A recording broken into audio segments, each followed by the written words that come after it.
ومن كانت هجرته لدنيا يصيبها أو امرأة ينكحها فهجرته إلى ما هاجر إليه رواه إمام البخاري والمسلم أو كما قال رسول الله صلى الله عليه وسلم.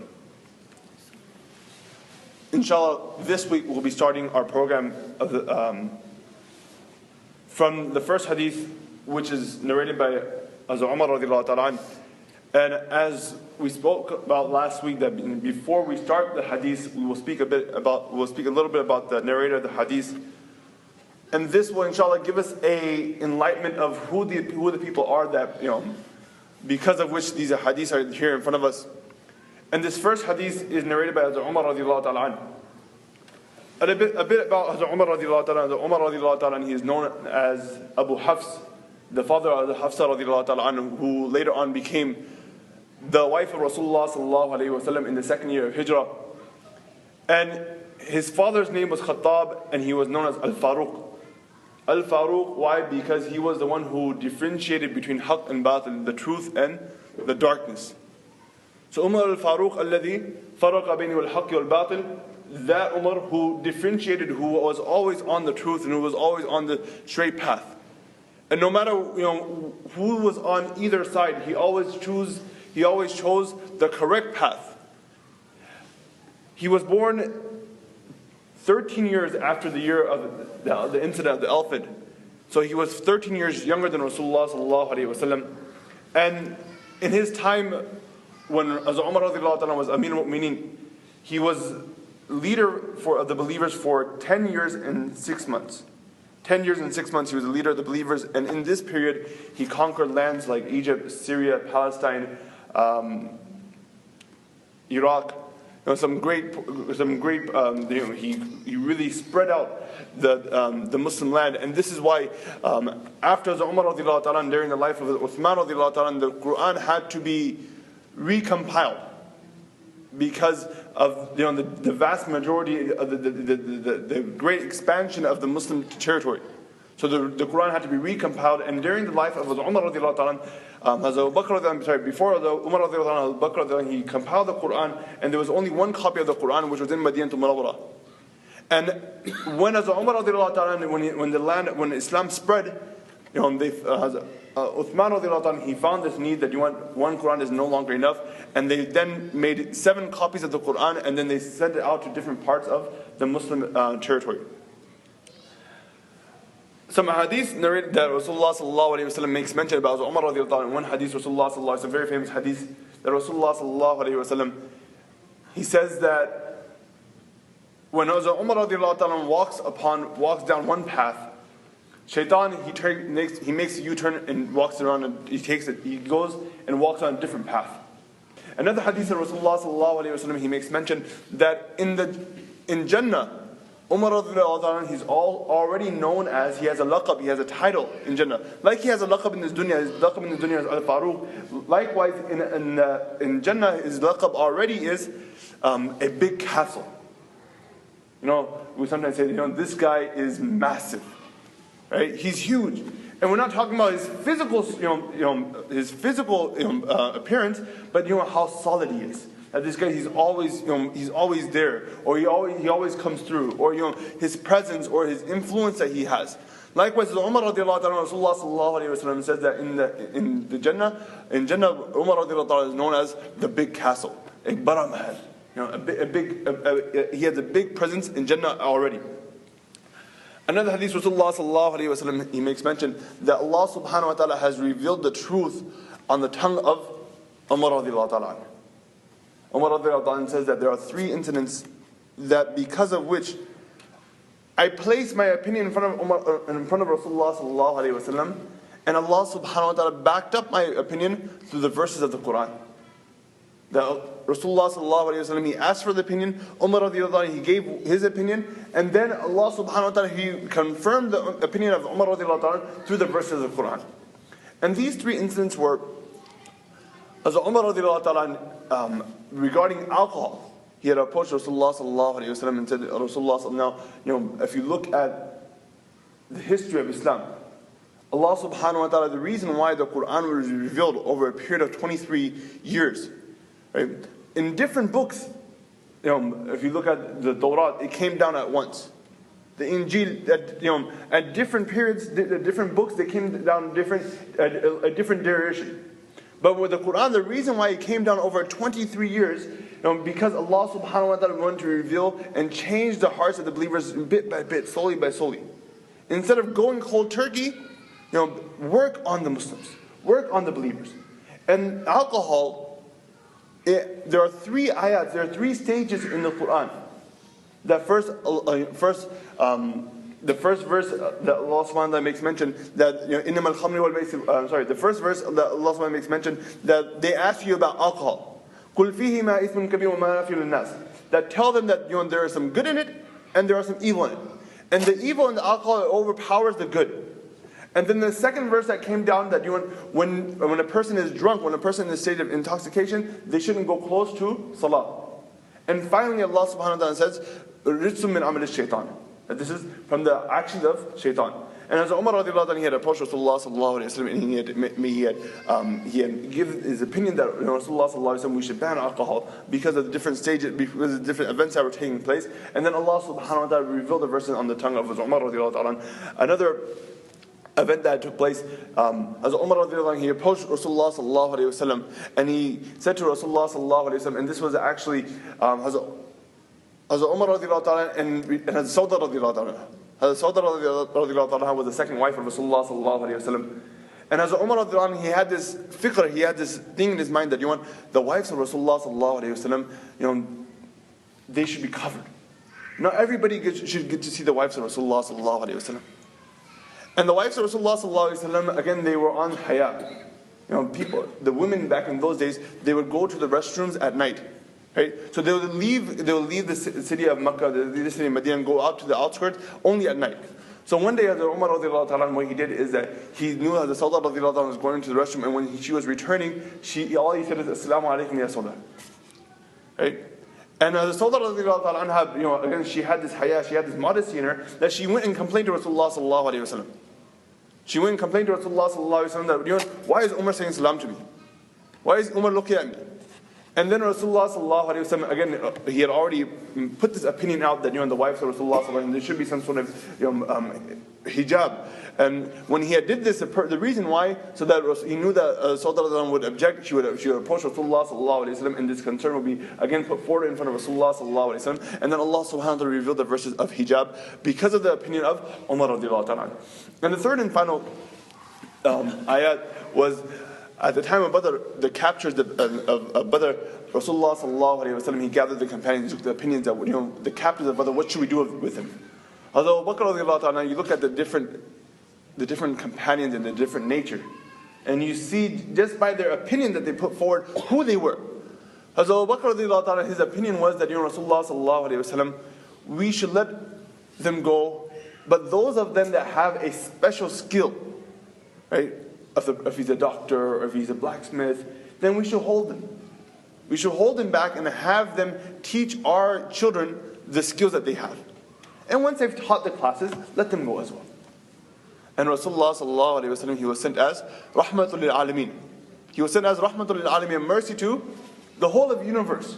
Not only to mankind, but to everybody. Right? To every single living creature, Rasulullah sallallahu alayhi wa sallam was sent as a mercy. So Rasulullah sallallahu alayhi wa sallam, he liked the opinion of Abu Bakr radiallahu ta'ala. And Umar radiallahu ta'ala said, no, my opinion is that we should make an example. We should make an example. This is the first battle that we won. We should show that the Muslims, we are here, that we have a position now. And as Umar he gave the opinion that the captives, they should be killed, and the closest relative to those captives, they should be the one who behead these people. And Allah subhanahu wa ta'ala reveals the verses that reaffirmed the opinion of Umar radiallahu ta'ala. Another hadith that Rasulullah sallallahu alayhi wa sallam said about Umar radiallahu ta'ala, that in one hadith Rasulullah sallallahu alayhi wa sallam says that after me follow Abu Bakr and Umar. After I leave, then you must follow Abu Bakr and Umar radiallahu ta'ala. Another hadith Rasulullah sallallahu alayhi wa sallam says that I have two friends in the skies. Rasulullah sallallahu alayhi wa sallam says, I have two friends in the skies. And my two friends in the sky are Jibreel and Mikail alayhi salatu wasalam. If I ever need a friend in the skies, I reach out to Jibreel and Mikail alayhi salatu wasalam. And he says, I have two friends on the earth. 2 friends in the skies and 2 friends on the earth. That if I ever need something, I know that these 2 people will come through. We always have those friends that and their come through rate is like 90%, 80% of the time. There's some friends that you call them and don't call them, ek hi baat hai, right? You know that they probably won't pick up, right? But you have those friends that anytime you call them, they're there. Anytime you need help, they're there. Rasulullah sallallahu alaihi wasallam saying that my 2 friends on the earth that I know that whenever I need them, they will be there. He says, Abu Bakr and Umar radiallahu ta'ala. Subhanallah. Now this is a great virtue of both men. Abu Bakr radiallahu ta'ala and Umar radiallahu ta'ala, they were Rasulullah sallallahu alayhi wa sallam's come-through men. They were Rasulullah sallallahu alayhi wa sallam's wingmen. That whenever Rasulullah sallallahu alayhi wa sallam needed something, he knew that Abu Bakr radiallahu ta'ala and Umar radiallahu ta'ala would definitely be there. They would never back down. And they proved this. And they proved this time after time after time in the different battles and different occasions whenever Rasulullah sallallahu alayhi wa sallam needed something and he called upon the Muslim ummah, the first 2 people to stand up were always Abu Bakr radiallahu ta'ala and Umar radiallahu ta'ala. To a point that Abu Bakr and Umar radiallahu ta'ala, again, Umar radiallahu ta'ala, he always would try to, you have competition between 2 people. Right? Competition in good things, again, that's is jaiz and something that that's sought after, right? To do khair, and kids that learn Quran, they usually have competition. And when we were in Hifz, we usually had somebody that our teachers would pair us up to. That both of you would start at the same time. Let's see who finishes first. Let's see who reads more door. Let's see who reads more sabaq, who takes more lesson, who reads more of the revision. Right? So here, Umar radiallahu ta'ala, he would constantly compete with Abu Bakr radiallahu ta'ala. He would constantly compete with Abu Bakr radiallahu anhu. And this is not only to impress Rasulullah sallallahu alaihi wasallam. Some people might say that this is to impress Rasulullah sallallahu alaihi wasallam. But even after the life of Rasulullah sallallahu alaihi wasallam, Umar radiallahu anhu, he carried on with this. Right? The famous hadith at the time of the battle of Tabuk, as Umar radiallahu anhu, he went to his house and he got 50% of everything that he had. Now, when this hadith is made mention, people commonly take this as a virtue of Abu Bakr radiallahu anhu. Now, of course, it's a virtue of Abu Bakr radiallahu anhu. That Umar radiallahu anhu bought 50% of everything that he had, and Abu Bakr radiallahu anhu bought 100%. But to bring 50% of whatever you have, trust me, that is hard. Right? We bring, just to take out, a small percentage of zakat. A very tiny percentage of zakat, we find it extremely hard. And it is. Because of the bills that we have and the mortgages that we have and everything, the responsibility that we have to reach into our pocket and take that much out, it becomes really hard. Now imagine this man, he took half of everything that he had and he brought it in front of Rasulullah sallallahu alaihi wasallam. Now whereas this hadith, it shows the virtue of Abu Bakr radiallahu anhu, it also shows the virtue of Umar radiallahu anhu. Look, this is how much Umar radiallahu anhu was willing to give for Rasulullah sallallahu alaihi wasallam and was willing to give for the path of Allah subhanahu wa ta'ala.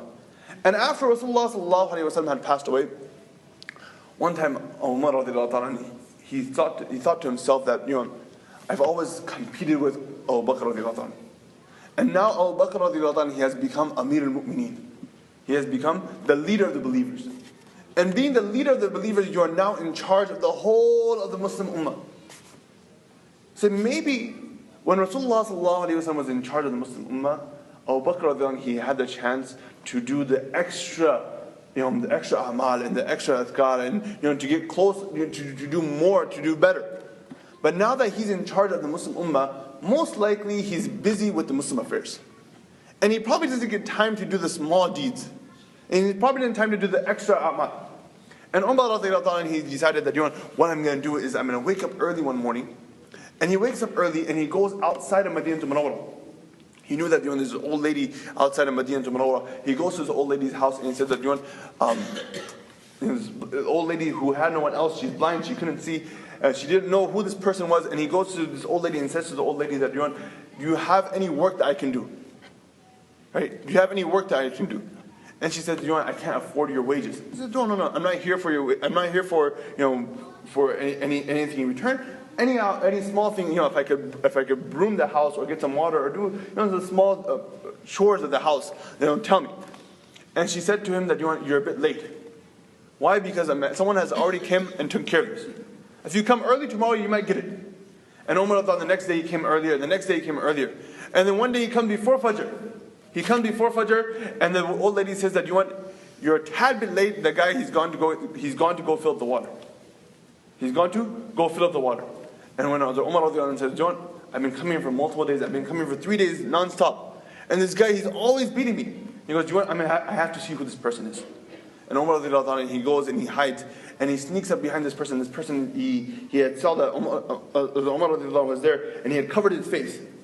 And Umar radiallahu anhu, he grabs a hold of this person and tells him that, look, I'm not going to let you go until you don't show me your face. And then he pulled off the cover that he had on his face, and he saw it was Abu Bakr radiallahu ta'ala. That it was, in fact, Amir al-Mu'minin Abu Bakr radiallahu ta'ala, that even when he was in charge of the Muslim affairs, he was still doing these small amal and still trying to get closer to Allah subhanahu wa ta'ala on a one-to-one base, on a base that nobody else knows about the actions that he does. But again, this shows that Umar radiallahu ta'ala, he always tried to get, he always competed with Abu Bakr radiallahu ta'ala and tried to do good with do good and get closer to Allah subhanahu wa ta'ala. Another hadith that Rasulullah sallallahu alayhi wa sallam makes mention, that Rasulullah sallallahu alayhi wa sallam, once he was walking with different friends, we have a different level of comfortability. We're comfort with different people at different levels. Right? With some with people that are close, really close, we might put our hand over their shoulder. Right? And we're walking just out of love. We put our hands over their shoulder and maybe give them a hug while we're walking, or we might hold their hand, or we might give them a hug sometime. Rasulullah sallallahu alaihi wasallam, once he was walking, and the hadith makes mention that Rasulullah sallallahu alaihi wasallam, while he was walking, he had one hand on the shoulder of Abu Bakr radiallahu ta'ala, and he had one hand on the shoulder of Umar radiallahu ta'ala. Right? Close buddies. Close buddies. There, he has his hand on their shoulders, and he says to them that on the day of judgment we'll be resurrected just like this. On the day of judgment, we'll be resurrected just like this, that on one hand I'll have Abu Bakr radiallahu ta'ala, and one hand I'll have Umar radiallahu ta'ala. During the Khilafah of Umar radiallahu ta'ala, the Islamic Empire expanded over 2 million miles. The Khilafah of Umar radiallahu ta'ala, the Islamic Empire expanded over 2 million miles. And the dark day when Umar radiallahu ta'ala, over a small dispute, was made shaheed.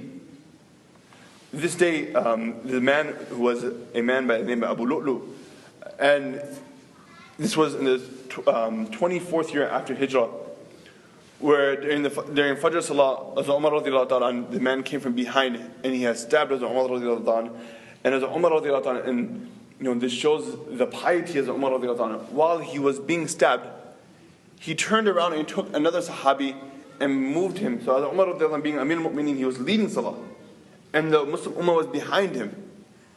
And after he was stabbed, he took another Sahabi and moved him forward. Right? So the Salah it would continue. It was a Saturday as Umar left this dunya, and after Umar there has never been an Umar. And we name our children Umar in hopes that maybe Umar will stand up. And we name our masajid and our community centers Umar in hope that maybe someday someone like Umar will stand up. A man that once has Aisha radiallahu ta'ala was laying with Rasulullah sallallahu alayhi wa sallam, and they were looking at the skies and the lights in the skies and the stars. And the stars were so bright that they lit up the horizon. And as Aisha radiallahu ta'ala looking at the stars, she asked Rasulullah sallallahu alayhi wa sallam, Rasulullah, how many stars are there? And Rasulullah sallallahu alayhi wa sallam replies back to his wife, Aisha, Allah subhanahu wa ta'ala knows. And she then asks Rasulullah sallallahu alayhi wa sallam, is there a Sahabi that has as many as good deeds as the stars are in the skies? Sometimes our wives, they hunt for compliments. As Aisha radiallahu ta'ala, she was hunting for a compliment in hope that Rasulullah sallallahu alayhi wa sallam would say, yes, your father Abu Bakr radiallahu ta'ala. And Rasulullah sallallahu alayhi wa sallam, again, he understood this is the relationship that he had with his spouses, with his wife, that it was a very intimate relationship, and he knew what they desired and what they wanted to hear. And Rasulullah sallallahu alayhi wa sallam, he looks into the sky and says to Aisha radiallahu ta'ala, yes, there is a Sahabi. And she says, who? And he says, Umar radiallahu ta'ala. Umar radiallahu ta'ala, he has as many as good deeds as there are in the sky. Now, if you look at the life of Umar radiallahu anhu, Umar radiallahu anhu, he accepted Islam much later. Much later. He accepted Islam in the 6th or 7th year of Islam. So he was a Muslim in Makkah al-Mukarramah for 7 years, and then 10 years in Madinah al-Munawwarah. But in this small period that again, Abu Bakr radiallahu anhu, he had a 7-year head start. He had a 7-year head start. But Umar radiallahu anhu, even with this, even though he accepted Islam much later, he was able to gain this title that he had, as many as good deeds as there are in the stars in the skies. Then Rasulullah Aisha, she became upset, and Rasulullah sallallahu alaihi wasallam asked Aisha, "Oh, what's the matter? What's wrong? Your mood changed. Right? You were just happy. What happened?" And Aisha said, "Well, I was hoping you would say my father's name. I was hoping you would say Abu Bakr radiallahu anhu." And Rasulullah sallallahu alaihi wasallam he tells his wife that, "Aisha, don't worry. Your father, 3 nights of your father, equivalent to all of the deeds of Umar radiallahu anhu. And those are the 3 nights where there was nobody else. And it was just me, him, and Allah subhanahu wa ta'ala in the mountains." The total number of hadiths narrated by Hazrat Umar radiallahu anhu are 539 hadiths. 539 hadiths. And this hadith narrated by Hazrat Umar radiallahu anhu, where Hazrat Umar radiallahu anhu says, "Sami'tu Rasulullah sallallahu alayhi wa sallam," that I heard Rasulullah sallallahu alayhi wa sallam saying. Now, inshallah, we will be doing the first 10 ahadith, and a great book to have is the complete 40 ahadith of Imam Nawawi rahmatullahi alayhi. This is in English. It has a hadith and it has a translation, and it has brief notes of each hadith. If it is feasible, then everyone should try to get a copy of the hadith so they can follow along. Maybe jot down some notes. When you hear something, your retention of just hearing it is at a very small percentage. But if you write it down, it's very easy to retain it.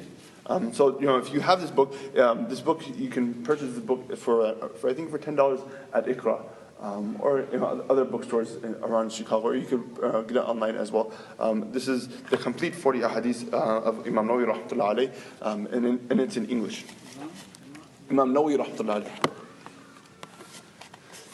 So in this hadith, Umar radiallahu anhu says, "Sami'tu Rasulullah sallallahu alayhi wa sallam yaqul," that I heard Rasulullah sallallahu alayhi wa sallam saying, "Innama al-a'malu bin-niyat." That verily actions are based upon intentions. وَإِنَّمَا لِكُلٍّ مَا نَوَى, and for each person is what they have intended. فَمَنْ كَانَتْ هِجْرَتُهُ إِلَى اللَّهِ وَرَسُولِهِ, and whoever's migration is for Allah subhanahu wa ta'ala and His Messenger, فَهِجْرَتُهُ إِلَى اللَّهِ وَرَسُولِهِ, then his migration is for Allah subhanahu wa ta'ala, His Messenger.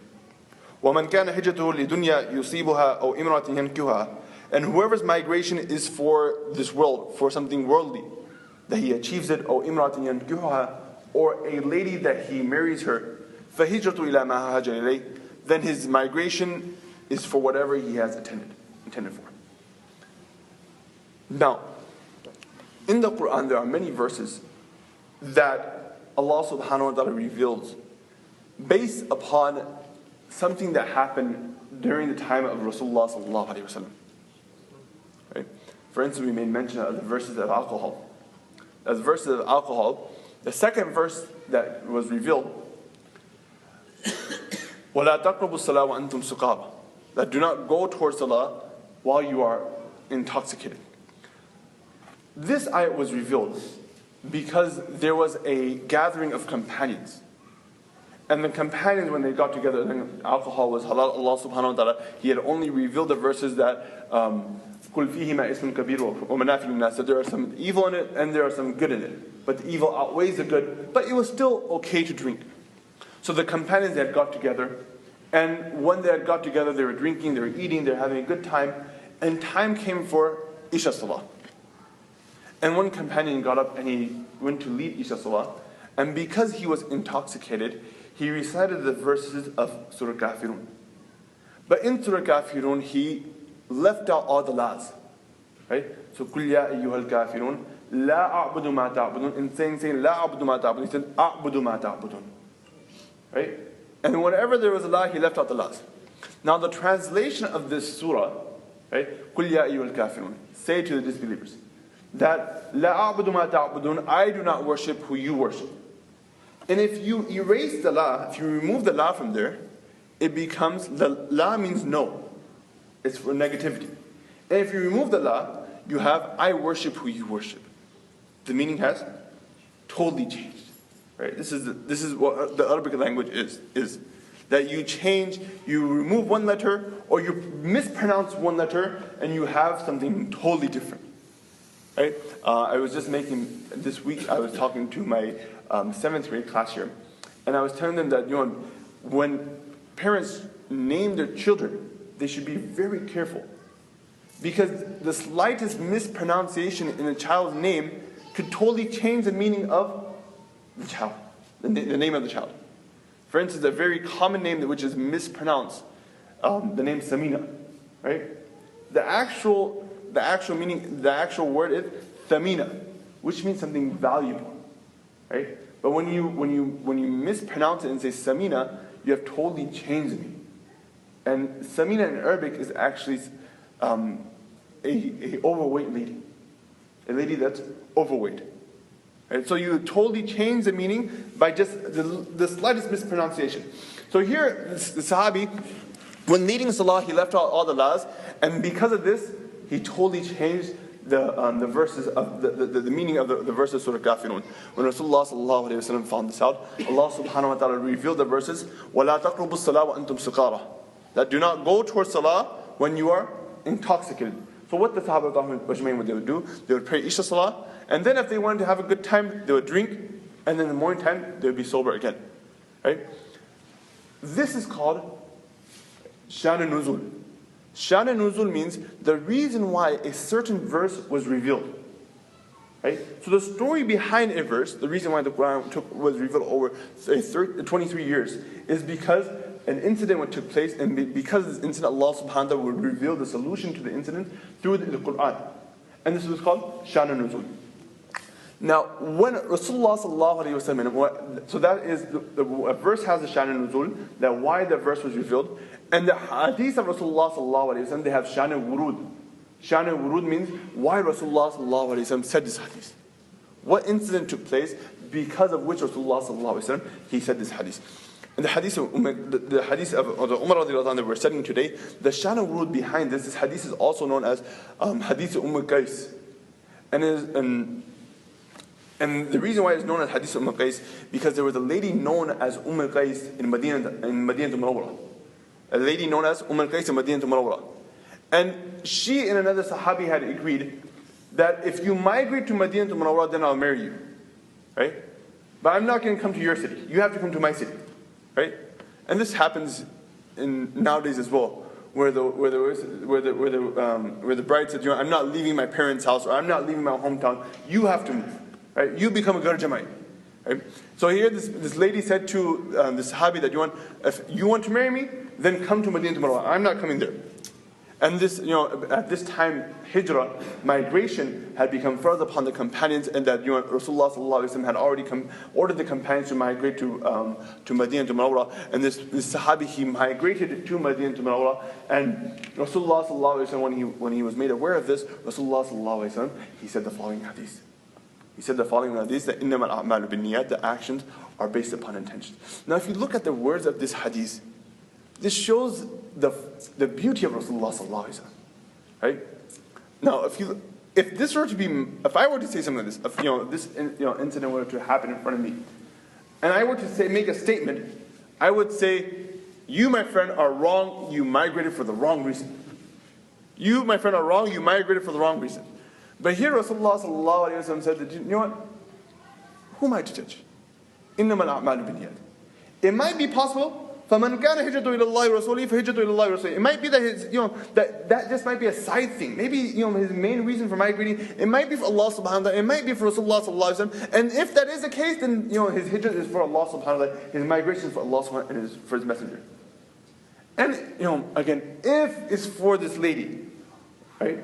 وَمَنْ كَانَ هِجْرَتُهُ لِدُنْيَا يُصِيبُهَا أَوْ إِمْرَةٍ يَنْكِحُهَا, or that person whose hijrah is for this dunya, that he achieves some part of this dunya. Or he is for or imratin yankiwa, or for a lady that he marries this lady, فَهِجْرَتُهُ إِلَى مَا هَاجَرَ إِلَيْهِ. Rasulullah sallallahu alaihi wasallam, then his migration is for whatever that cause may be. So then the Shani Wurud of this hadith, this Sahabi, he later on became known because of this hadith. Right? They gave him a nickname that that's the Sahabi of Innamal A'malu Binniyat. Right? And this shows that the companions, what they would do, they would hide the name. Whenever something bad would happen, they would hide the name of the companion. Right? And this gives us a lesson that to hide each other's faults, to hide each other's our sins that we commit. So the companions, they later on know that this Sahabi became known as Innamal A'malu Binniyat, and this happens to us as well, that something takes place and we know that person, you're that person. This hadith is usually the first hadith in many books of hadith. So whenever Abdurrahman al-Mahdi, a great scholar, he says that whoever decides on writing a book of hadith, compiling hadith, to getting the words of Rasulullah sallallahu alaihi wasallam, he should start off with this hadith. And the Sahih Sitta, Imam Bukhari rahmatullahi, Imam Muslim rahmatullahi, Imam Abu Dawud rahmatullahi, Imam Tirmidhi rahmatullahi, that compile these great books of hadith that we use today very easily. The first hadith that they chose was Innamal A'malu Binniyat. This hadith of Umar radiallahu ta'ala. Why? Because the weight that it holds. Because this hadith, it decides if our actions are accepted or if they're not accepted. Imam Shafi rahmatullahi alayhi says that this hadith is 1/3 of ilm. Of knowledge itself, this hadith is 1/3. And then he backs up his statement and he says that any action that we do it based on three things, using three things. Our heart, our tongue, and our body parts. And 1/3 of it is from our heart, and if the intention of our heart is corrupt, then the action will be corrupt. So Imam Shafi rahmatullah, he says that this hadith is 1/3 of ilm. Imam Abu Dawud rahmatullah, he says that this hadith is half of Islam. It is half of Islam. And the reason why he says half of Islam, because any action that we do, there are two parts of any action. Whether it be salah, zakat, hajj, sawm, or even something small. There are two parts of any action. One part is the fiqh aspect, the rules, the regulations, how to do something, what not to do, there's different steps to do something. And the second part of any action is your intention behind it. Right? You understand that part? For instance, salah. Right? The fiqh of salah is that you clean body, clean clothes, clean place, time, set the qibla, niyyah. These are the conditions. Then there are the faraiz of salah. Right? Then there are the sunnahs of salah. And then how to perform salah. This is all at one side. And on the other side of the scale is your intention, your niyyah. Right? So Imam Dawud says that this hadith, إِنَّمَا الْأَعْمَالُ بِالنِّيَّاتِ, your actions are based upon intentions, that is half of Islam. Why? Because upon this side, the fiqh aspect, if you are not 100%, you're 99% or 98%. Right? As long as you don't go past the conditions or you don't go past the faraiz, your salah will still count. Your salah will still count. So for instance, let's say instead of tying my hands here, I tie my hands a bit higher or a bit lower, or instead of bringing my hands, my thumbs up to my earlobes, I bring a bit lower or a bit higher, right? In these, with small mistakes like this, our salah will still be it will still be accepted by Allah subhanahu wa ta'ala, but it's not at its perfection. It's not 100%, but it might be 99% or 98%. But on the other hand, where it comes to our intention, if our intention is slightly corrupted, and I like to give this the title, if our intentions are diluted. If our intentions are diluted, the word diluted means that if you have a glass of water and you pour a little bit of juice in there, you dilute the water with the juice. So the water might be 80% water and you put 20% juice, or 90% water and 10% juice. Right? So if you dilute your intentions and you have 99% your intention is correct, but 1% or 2% or 3% is wrong, then your amal is bekar. Your action is a waste. Why? Because in one hadith Rasulullah sallallahu alaihi wasallam makes mention that Allah subhanahu wa ta'ala, He says that I am free from any shuraka. I am free from any partners. And if you have an action that you do 99% for me and 1% for somebody else, then give that other person the 99% as well. I don't need it. You know? I'm beyond that. Allah subhanahu wa ta'ala says, I'm beyond that. Right? So what this means is, you're praying our salah. Now, there's two parts.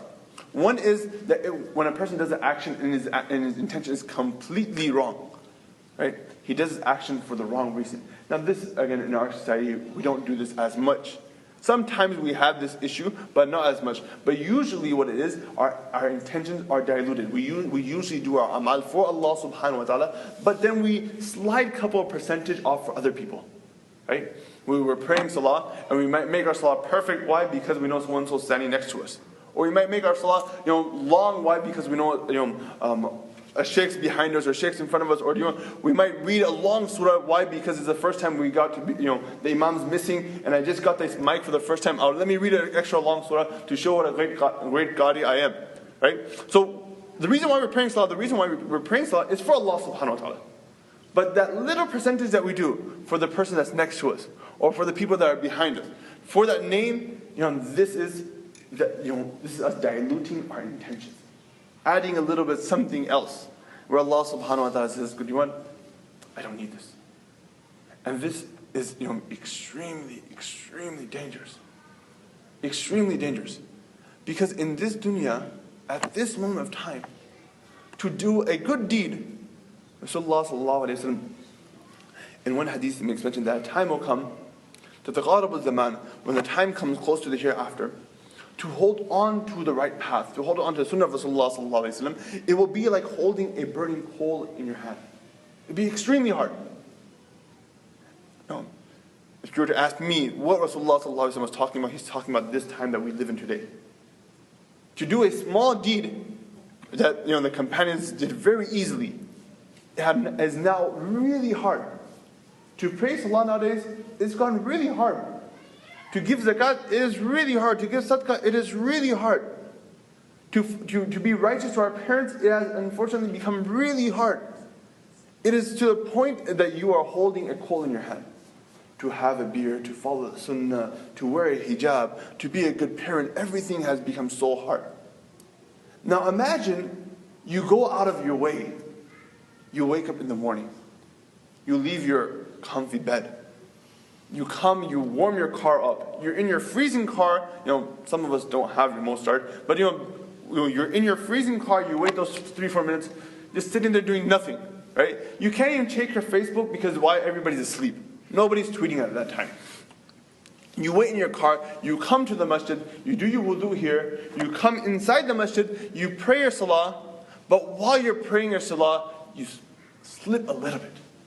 The person next to you, because of him, shoulders out wide, hands out perfect, back extremely straight in ruku. Why? To show that I know how to pray my salah, my friend. Now, everything the hardships that we went through, the difficulties that we went through, it's all gone to waste.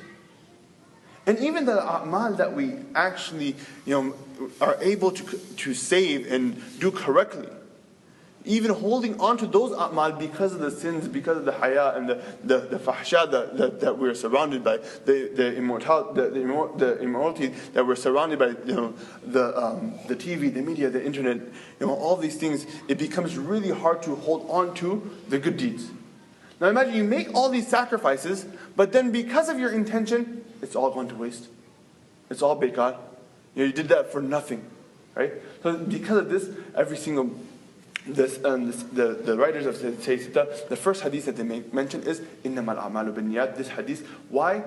So the person that is reading this book, you and I, they are embarking on this journey of knowledge. They are going to read the books of Imam Nawawi, the book of Imam Nawawi, the 40 hadiths. The first hadith that Imam Nawawi brings that before you read my book, before you go on to the other hadiths and go into the depth of how you should be and the different parts of Islam, the first thing that you should do is check your intention. make sure the reason why you are reading this book, the reason why you are here, it is correct. That you're gaining this knowledge for the right reasons. And intentions, there are three types of intention. Inshallah, we'll wrap up soon. But there are three types of intention. The first type of intention is what separates an ibadah from an adah. That separates a worship from just actions. Right? This is the first type of intention. An example of this is, right? Let's say a person, he wakes up in the morning and he does some exercises. Right? And his exercises are bowing down, standing up, bowing down, standing up, going down, sitting up, and the rest of the motions. Right? The motion of salah, but this is just his exercise. This is his adah, this is what he does. But now if he does the same adah and he adds on an intention that I'm praying salah, now his action, his adah will now change it and it will become a ibadah. So the first type of intention is what changes an ibadah from an adah, right? You guys get that? The first type is changing any ordinary action, and it changes that into an act of worship. And the second type of intention is that differentiates from one act of worship to another act of worship. For instance, we make the intention that I'm praying Salat al-Zuhr, or I'm praying Salat al-Asr.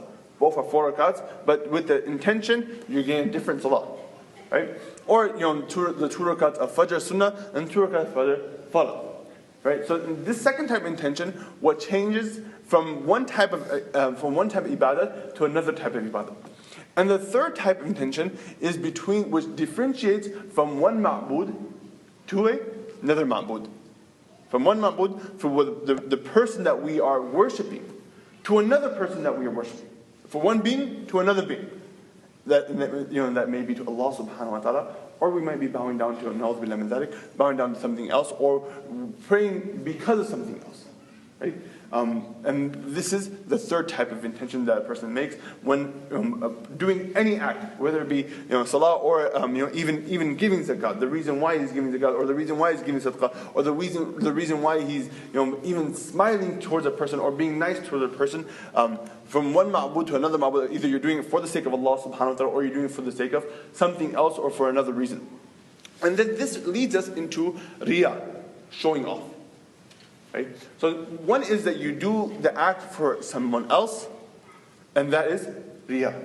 So you do the action, you're doing it for somebody else, and that is riya. Now if you look at riya, doing one action for another person, to show off to another person, there are some reasons behind this, right?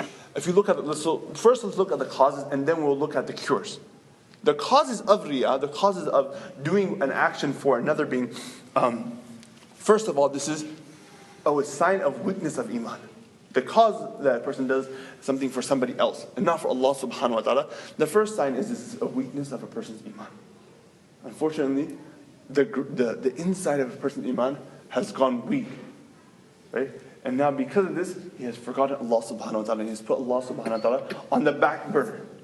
And he has taken, what other people think about and what other people care about, and he has put that on the front burners, right? And this again shows the weakness of a person's iman. Another cause for riyah is that a person fears criticism, right? And this is, everybody to a different level falls under this category. That we all fear criticism. That if I don't pray properly, the person next to me might think I'm, a bit slow, or I might think that I don't know much about my religion, or I might know that I don't know the basics of how to pray salah. And we fear criticism, and that's why we do. We change our intentions, and we do our actions for somebody else.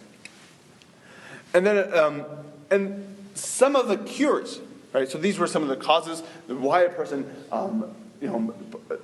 changes his intention and dilutes his intention and adds another ma'bud, another sharik with Allah subhanahu wa ta'ala in the actions that they do. But the cures that there are, one is, number one, a person should have taqwa.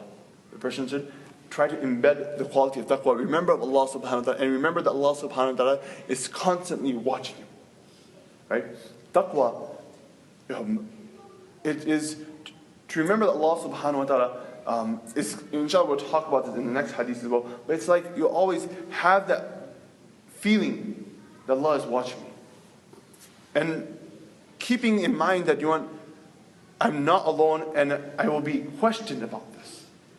And I will be asked about this, and I will be held accountable about this on the Day of Judgment. And inshallah we'll talk about this in the second hadith when we get there. Another cure for this is a person should reflect and take some time out and think about the shortcomings that they have. Right?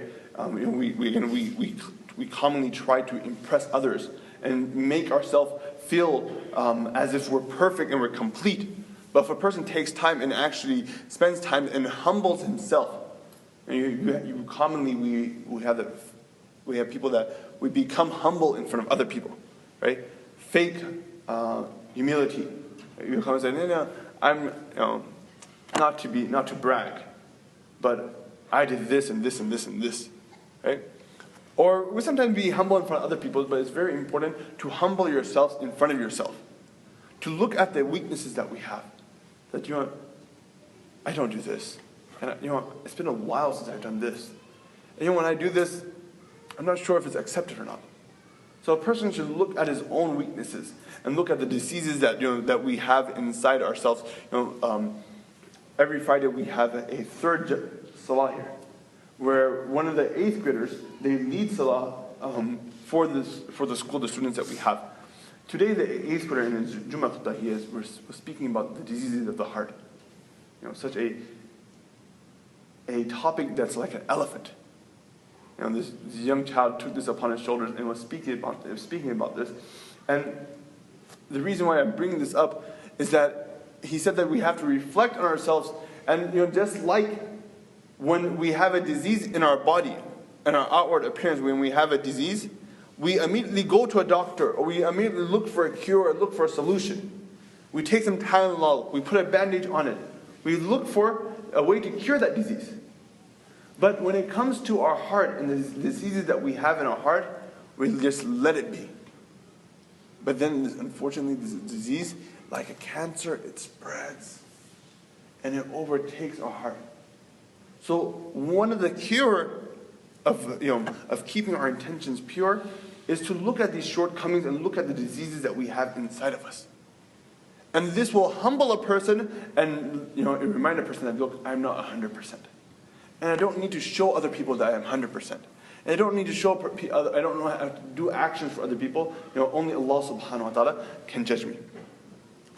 Then in this hadith, Rasulullah sallallahu alayhi wa sallam, he finishes off the hadith by saying, وَمَنْ كَانَ هِجْرَتُهُ لِدُنْيَا يُصِيبُهَا أَوْ إِمْرَأَةٍ يَنْكِحُهَا فَهِجْرَتُهُ إِلَى مَا هَاجَرَ إِلَيْهِ. And the person who migrates for any worldly cause to achieve something in the world, or he migrates for a woman to marry, then his hijrah is for whatever he has migrated for, whatever his intention is. The concept of hijrah at that time here, just migrating. Now, if you look at the action that this hadith holds on one hand, and we're talking about the fiqh of an action and then the intention. If you look at the weight of hijrah, what is hijrah? What is migrating? To migrate, it is to leave everything you have behind. Now imagine, when we move, we get this big U-Haul truck, or we get this, this semi to take half of our luggage and half of our stuff with us. And we call the bank and we call the post office and we prepare for this. But hijrah is to leave all of that back. And leave everything that you have back, your house, your car, not selling anything, not making any means, and taking whatever little you have. This is what the companions had to do. When they had to migrate, take whatever little that they have, and they're on the way to Madinah Munawwarah. So to do this, to leave everything behind, and to migrate this action, if you look at what is Rasulullah sallallahu alaihi wasallam, what is he putting on this scale here? He's putting a very big action, a very tough action to leave everything behind and going to a different place. And here he's telling us that, look, all of that can be corrupted and all of that can be a waste if your intentions are incorrect. And again, this is why Imam Nawawi rahmatullahi alayhi brings this as the first hadith so that a person can correct their intention. Again, this hadith is narrated by Umar radiallahu anhu, Umar al-Faruq. He was also known as, his father's name was al-Khattab, and he was the father-in-law of Rasulullah sallallahu alayhi wasallam, whose daughter Hafsa radiallahu anha was married to Rasulullah sallallahu alayhi wasallam in the second year of Hijrah. He was born 13 years after the incident of the elephant, and he accepted Islam in the 67th year. And when he accepted Islam, he was actually the 40th person to accept Islam. And to talk about Hazrat Umar radiallahu anhu just briefly, again, that is, as I mentioned before, is like a crime. We just scratched the surface, and there's much more great things to talk about. Hazrat Umar radiallahu anhu, some virtues about Hazrat Umar radiallahu anhu. Rasulullah sallallahu alayhi wa sallam said, "Lo kana nabiyya ba'di la kana Umar." If there were to be a prophet after me, it will be Hazrat Umar radiallahu anhu. And Hazrat Rasulullah sallallahu alayhi wa sallam, he also said that Allah subhanahu wa ta'ala has revealed the haqq on Hazrat Umar radiallahu anhu's tongue, and these were the three verses: one of alcohol, second of hijab, third of what to do with the captives of Badr. Then Rasulullah sallallahu alayhi wa sallam says that I have two friends in the skies, that is Jibreel and Mikael, and I have two friends on this earth, and that is Abu Bakr and Umar radiallahu anhu. And one time Rasulullah sallallahu alayhi wa sallam, he was walking, and he had his hand on the shoulder of Abu Bakr and Umar radiallahu anhu, and he said to them that inshallah on the day of judgment will be resurrected just like this. And as Umar radiallahu anhu, he had captured some great lands in the 10 years and 6 months that he was Amir al-Mu'mineen. And while he was Amir al-Mu'mineen, and even before he was Amir al-Mu'mineen, and while Rasulullah sallallahu alayhi wa sallam was alive, he always tried to compete with other companions to get more deeds and to do better. And one of his favorite competitors was Abu Bakr radiallahu ta'ala. And when we make mention of the hadiths that show the virtue of Abu Bakr radiallahu ta'ala, for instance, the battle of Tabuk, where Abu Bakr radiallahu bought 100%, don't forget that Umar radiallahu ta'ala, he bought 50%, whatever he had. And when later on, when Rasulullah sallallahu alayhi wa sallam, some people might think that this was done, why? To impress Rasulullah sallallahu alaihi wasallam. But after Rasulullah sallallahu alaihi wasallam left this world, even then Umar radiallahu ta'ala, he carried on competing and trying to do good and get closer to Allah subhanahu wa ta'ala through the small a'mal, whether it be to help an old lady who's outside the city of Medina Munawwara that has nobody to help her. But Abu Bakr radiallahu ta'ala, he would beat Umar radiallahu ta'ala even to acts like that. And so Umar radiallahu anhu, he has narrated 539 hadith. He passed away in the city of Madinah Munawwara. A very famous dua that Umar radiallahu anhu would make. He would ask Allah subhanahu wa ta'ala that, "Oh Allah, give me death in the city of Rasulullah sallallahu alayhi wa sallam and make me a shaheed." Give me death in the city of Rasulullah sallallahu alayhi wa sallam and make me a shaheed. Allah subhanahu wa ta'ala accepted this dua of Rasulullah sallallahu alayhi wa sallam. And while we're wrapping up, in one hadith, Rasulullah sallallahu alayhi wa sallam makes mention that where a person passes away and where a person is buried, Allah subhanahu wa ta'ala uses that same dirt in creation of that human being. Hadith says, where a person passes away and where a person is buried, Allah subhanahu wa ta'ala uses that dirt in creation of that human being. The son of Adam alayhi salatu wasalam, was created with sand, with soil. So where we pass away, when we are buried, Allah subhanahu wa ta'ala uses soil from that place. And so a person is buried in Chicago. So from this hadith we learn that his soil was taken from the land of Chicago. He was a true Chicagoan. Right? Another hadith Rasulullah sallallahu alayhi wa sallam makes mention that بَيْنَ رَوْزَتِي وَمِنْبَرِي, from between my grave and my mimbar, my pulpit. رَوْزَةٌ مِنْ رِيَاضِ الْجَنَّةِ. This is garden from the gardens of paradise. Garden from the gardens of paradise. It's a part of paradise. Right? And this is why when the Hujjaj, they go there, the first thing they say to Allah subhanahu wa ta'ala, "Oh Allah, that you said, Khalidina fiha," that once a person enters paradise, there's no coming out. Right? So this portion is a part of paradise. Now if you add 2 and 2, if you take this hadith and that hadith, what do you see? As Umar radiallahu anhu, Abu Bakr radiallahu anhu, Rasulullah sallallahu alayhi wa sallam, they're buried in that small portion. They're buried in that small portion between the Rawda and the Mimbar. And he says, this is Rawdatun min Riyadh al-Jannah. That this is a garden of paradise. So what that means that, as Abu Bakr radiallahu anhu, Umar radiallahu anhu, and of course Rasulullah sallallahu alayhi wa sallam, their creation was taken from that part, which is a garden, which is from a garden of Jannah. The soil was taken from a garden of Jannah. And this is what they were created from. And inshallah, on the day of judgment, they'll be resurrected together. And Rasulullah sallallahu alaihi wasallam said that we will be resurrected just like this. This hadith, again, as Umar he narrates 539 hadith. A couple of things that we spoke about this hadith. This hadith is also known as Hadith Qais. Imam Shafi he says that this hadith is 1/3 of ilm. Imam Abu Dawud says that this is half of your Islam. And he says this is 1/3 of ilm. Why? Because any action is done with your heart, your tongue, or your body parts. And the heart, it holds a big portion, and intention, it lies in your heart. The reason why this hadith was made mention, the shan and wurud of this hadith is that there was a man who was traveling to Madinah to Munawwara, and on the condition, he had made an agreement with a lady in Madinah to Munawwara that if he migrates to Madinah to Munawwara, then she would marry him. And Rasulullah sallallahu alaihi wasallam, instead of opening this person's deeds out, instead of saying that this person is wrong, he makes mention that leave it vague. If his intention is for Allah subhanahu wa ta'ala, which it might be the case, then his hijrah is for Allah subhanahu wa ta'ala.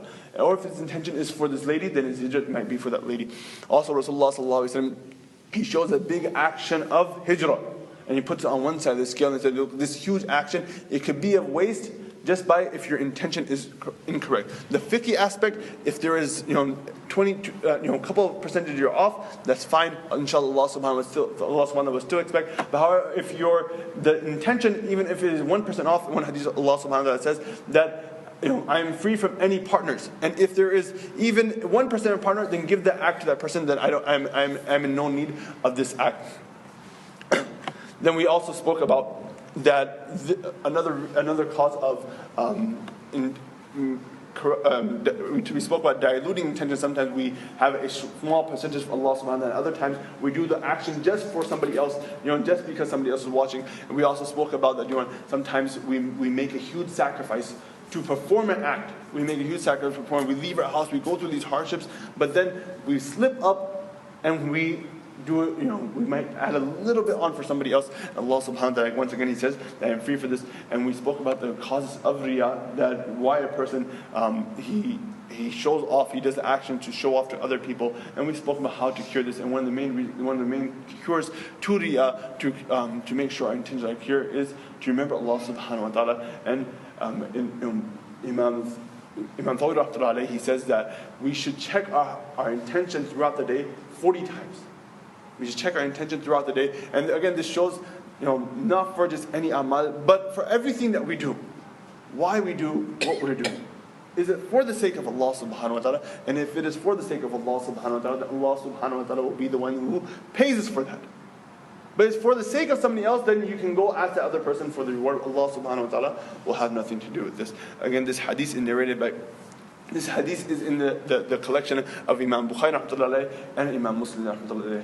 Inshallah, next week we'll carry on with hadith number 2. Hadith number 2 is again narrated by Umar radiallahu anhu. So we have already spoken about Umar, so inshallah next week we'll jump straight into the hadith. Jazakumullah khair. Assalamu alaikum wa rahmatullahi wa barakatuh. Subhanallah.